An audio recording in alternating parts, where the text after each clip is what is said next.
আপনার কণ্ঠ আমাদের ক্যামেরা, প্রশ্ন যখন জনতার, জবাব চাই আমরা।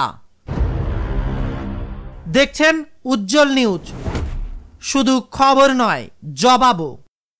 চলুন দেখে নিই আজকের 10টি গুরুত্বপূর্ণ খবর। সারা দেশে কোথায় কি কাণ্ড ঘটছে, রাজনীতি থেকে শিক্ষা, প্রকল্প থেকে সরকারি টাকা, সমস্ত খবর একটানা থাকবে ভিডিওর মাঝে। তাই ভিডিওটি ভুল করে স্কিপ না করে প্রথম থেকে শেষ পর্যন্ত ধৈর্য সহকারে দেখুন। আসছি বিস্তারিত খবরে।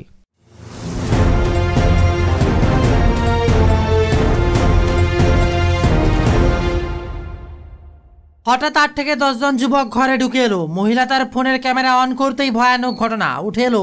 আরো এক তরতাজা ভয়ানক খবর। দমদম 1 নম্বর ওয়ার্ডের দুর্গানগর এলাকায় রাতেই ঘটনা ঘটেছে। আচমকা অশান্ত হয়ে ওঠে রবিবাসরীয় সকাল। অভিযোগ, ধারের টাকা দিতে দেরি হওয়ার কারণে এক মহিলাকে বাড়িতে এসে চড়াও হওয়ায় চরম মারধর করে কয়েকজন যুবক। ছাড়া দেওয়া হয়নি পরিবারের সদস্যদেরও, বাড়ির অন্য মহিলাদেরও মারধর করা হয়েছে বলে অভিযোগ। আর এই মর্মে দমদম থানায় অভিযোগ দায়ের করা হয়েছে ইতিমধ্যে। আক্রান্ত মহিলার অভিযোগ, পিয়ালি দেবনাথ নামের এক মহিলা থেকে 1 লক্ষ টাকা ধার নিয়েছিলেন তিনি, আর সেই টাকা শোধ দিতে না পারায় গতকাল রাতেই 8টা থেকে 10 জন বহিরাগত মদ্যপ অবস্থায় ঘরে এসে প্রথমে হুমকি আর তারপরে মারধর করে। গোটা ঘটনা ক্যামেরাবন্দি করতে গেলে অভিযোগকারিনীকে নন্দরেশমা খাতুনকে মারধর করে। আর এই ঘটনা ইতিমধ্যে দমদম থানায় লিখিত অভিযোগ দায়ের করা হয়েছে। গোটা ঘটনার তদন্ত করছে এবার পুলিশ।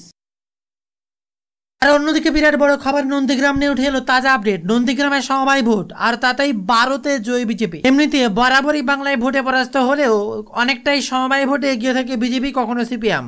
এবার বিজয় মিছিল করে ধুন্ধুমার, এমনকি চেয়ার, জুতো ছেঁড়াছড়ি, টিএমসি সমর্থকদের উপর হামলার অভিযোগ উঠেছে। সমবায় ভোট ঘিরে এবার নন্দীগ্রামে তুমুল উত্তেজনা। এদিন সমবায় ভোটের ফল প্রকাশ করতে দেখা যায় জয়ী হয়েছে বিজেপি সমর্থিত প্রার্থী। স্থানীয় বিরুলিয়া সমবায় সমিতি নির্বাচনে 12টি আসনে জয় হয়েছে বিজেপি। জয়ের আনন্দে বিজেপি সমর্থকরা বিজয় মিছিল বের করে। আর এরপরই ক্রমশ পরিস্থিতি উত্তপ্ত হয়ে ওঠে এবং বিজেপি সমর্থিত প্রার্থীদের জয়ের আনন্দে বিজয় মিছিল করে যাওয়া তৃণমূলের ক্যাম্পে অফিসের উপর হামলার চেষ্টার অভিযোগ উঠে বিজেপির কর্মী সমর্থকদের বিরুদ্ধে। উঠে আসছে পরের খবরে, বৃষ্টি শেষ হওয়ার নামই নেই। এবার রোদ কবে উঠবে? বাংলায় আবহাওয়ায় বিরাট আপডেট উঠে এলো। আবহাওয়ার লেটেস্ট গুরুত্বপূর্ণ সংবাদ, যা প্রত্যেক পশ্চিমবঙ্গবাসীকে জানতেই হবে। যে নিম্নচাপ তৈরি হয়েছিল তা উত্তর পূর্ব মধ্যপ্রদেশ এবং ছত্তিশগড় এলাকায় বাজিমাত করছে। এবার মৌসুমী অক্ষরেখা গিয়েছে পুরুলিয়ার দিকে, আর যে কারণে বৃষ্টি হচ্ছে রবিবার। সোমবার কেমন থাকবে আবহাওয়া? উঠে এলো আবহাওয়ার তরতাজা করা খবর, যেখানে বৃষ্টি শেষ হওয়ার নামই নেই। কলকাতা সহ দক্ষিণবঙ্গে নতুন সপ্তাহে কেমন থাকবে আবহাওয়া আপডেট দিল অন্বেষা ভট্টাচার্য, আবহাওয়াবিদ, আলিপুর আবহাওয়া দপ্তরের। যে নিম্নচাপ তৈরি হয়েছিল তা উত্তর পূর্ব মধ্যপ্রদেশ এবং ছত্তিশগড় এলাকায় বিরাজ করছে। মৌসুমী অক্ষরেখা গিয়েছে পুরুলিয়ার দিকে, আর এই কারণে বৃষ্টি হয়েছে রবিবার। আগামী 48 ঘন্টায় আরো এক নিম্নচাপ তৈরির সম্ভাবনা সামনে উঠে আসছে। তবে সোমবার থেকে বৃষ্টি কমবে বলেই পূর্বাভাস। আবার বৃষ্টি হতে পারে 29 আগস্ট থেকে। উত্তরবঙ্গের ক্ষেত্রে 2-1 জায়গায় সোমবার বৃষ্টি হতে পারে, পরশু থেকে বৃষ্টি কমবে। তবে 29 আগস্ট ফের বৃষ্টি বাড়বে বলেই খবর সামনে। কলকাতায় আগামী 24 ঘন্টায় হালকা থেকে মাঝারি বৃষ্টির পূর্বাভাস, সঙ্গে বজ্রবিদ্যুতের সতর্কতা জারি করেছে আবহাওয়া দপ্তর। বর্তমানে মৌসুমী অক্ষরেখা কলকাতার উপর দিয়ে বিস্তৃত, আর যার ফলে পশ্চিমবঙ্গ, উড়িষ্যার মৎস্যজীবীদের আজ সমুদ্রে যেতে নিষেধাজ্ঞা জারি করা হয়েছে। আগামীকাল সোমবার কলকাতা সহ দক্ষিণবঙ্গের অধিকাংশ জেলায় বজ্রবিদ্যুৎ সহ বৃষ্টিপাতের পূর্বাভাস রয়েছে। মঙ্গলবার বৃষ্টির পরিমাণ কিছুটা কমবে। বাতাসে জলীয় বাষ্পের পরিমাণ অনেক বেশি থাকায় বৃষ্টি না হলে অস্বস্তি তৈরি হবে। দিনভর মেঘলা আকাশ এবং বৃষ্টির পরিমাণ তাপমাত্রা স্বাভাবিকের চেয়ে নিচে থাকবে। আপনারা কোন এলাকা থেকে খবরটি দেখছেন? আপনাদের এলাকা মেঘাচ্ছন্ন রয়েছে কি পরিমাণ বৃষ্টিপাত হয়েছে কমেন্টে অবশ্যই লিখে জানাবেন। আর এর সাথে আরো এক খবর যা শুনে আপনিও চমকে যাবেন। টেট এক্সাম 2022 চাকরি এখনো হয়নি, চলছে আন্দোলন।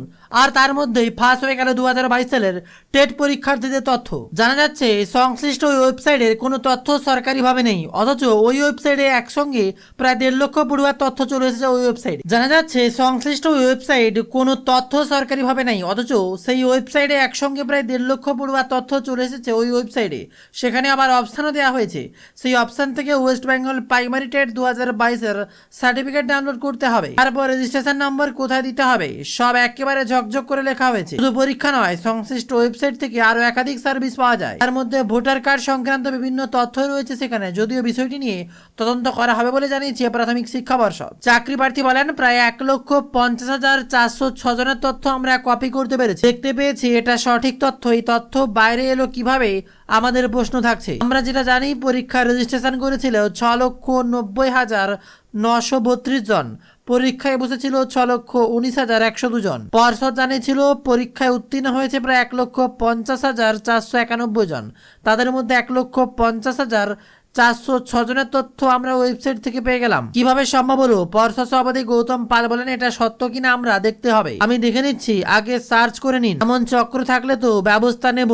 আমাদের ওয়েবসাইটে এমনটা সম্ভব নয়। দেখবো পরের খবর। এই মুহূর্তে আপডেট, অনুপ্রবেশের 24 ঘন্টার মধ্যেই হাতে ভারতীয় পরিচয়পত্র। ভারত নেপাল সীমান্ত থেকে গ্রেপ্তার এক বাংলাদেশি। বিরাট বড় খবর সামনে উঠে এলো। এবার বাংলাদেশি নাগরিকের কাছ থেকে উদ্ধার এলো ভারতীয় আধার কার্ড। শিলিগুড়ির খড়িবাড়িতে ভারত নেপাল সীমান্তে পানি ট্যাঙ্কি থেকে গ্রেপ্তার বাংলাদেশি নাগরিক ধৃত মোহাম্মদ মানিক বাংলাদেশের লালমনিহাটের বাসিন্দা। তার কাছ থেকে উদ্ধার হয়েছে ভারতীয় আধার কার্ড, বাংলাদেশের নাগরিকের পরিচয়পত্র এবং ড্রাইভিং লাইসেন্স। বাংলাদেশের পরিচয়পত্রের নাম রয়েছে মোহাম্মদ মানিক। তিনি ভারতীয় আধার কার্ডে হয়ে গেছেন রাতুল খান। একই ব্যক্তির দুটি নাম। গতকাল খড়িবাড়ির পানি ট্যাঙ্কি দিয়ে নেপাল ঢোকার আগেই বাংলাদেশি নাগরিককে আটক করে এসএসবি। পরে থেকে গ্রেপ্তার করে খাড়িবাড়ি থানা। আধার কার্ড দেখিয়ে নেপালে ঢুকতে গিয়ে এসএসবির হাতে ধরা পড়লো এক বাংলাদেশি। সূত্র মারফত খবর, শুক্রবার অনুপ্রবেশ করে ভারতে ঢুকেই দালালের কাছ থেকে ভারতীয় পরিচয়পত্র জোগাড় করে নিয়েছিলেন তিনি। নজরদারি কোথায় উঠছে প্রশ্ন। শুক্রবার অনুপ্রবেশ, শনিবার হাতেই ভারতের পরিচয়পত্র। সেই আধার কার্ড দেখিয়ে ইন্দো নেপাল সীমান্ত পার করতে গিয়েই হাতে নাতে ধরা পড়লো বাংলাদেশের নাগরিক। কিন্তু বাংলাদেশে মোহাম্মদ মানিককে 14 দিনের জেল হেফাজতের নির্দেশ দিয়েছে শিলিগুড়ি মহকুমা আদালত। ভিতর থেকে উদ্ধার হওয়া বাংলাদেশি পরিচয়পত্র, ড্রাইভিং লাইসেন্স এবং ভারতীয় আধার কার্ড ভারতে ঢুকলেই মিলছে হাতে গরম রেডিমেড আধার কার্ড। সেই আধার কার্ড দেখে তৈরি হয়ে যাচ্ছে আসল ভোটার কার্ড থেকে শুরু করে ভারতীয় পাসপোর্ট পর্যন্ত। কেউ সেসব নথি ব্যবহার করে দিনের পর দিন থেকে যাচ্ছেন ভারতে, আবার কেউ ভারতীয় পরিচয়পত্র ব্যবহার করে সীমান্ত পার করছেন। আসছি আরো এক গুরুত্বপূর্ণ খবর। ভারত আমেরিকা বন্ধু, প্রতিপক্ষ চীন, লক্ষ্যচ্যুত হওয়া চলবে না। ট্রাম্প ও মোদীকে সতর্ক করলেন। আগেই ঘোষণা করে দিয়েছিলেন ডোনাল্ড ট্রাম্প ভারতের উপর 50% শুল্ক কার্যকর হওয়ার দিন এগিয়ে আসছে।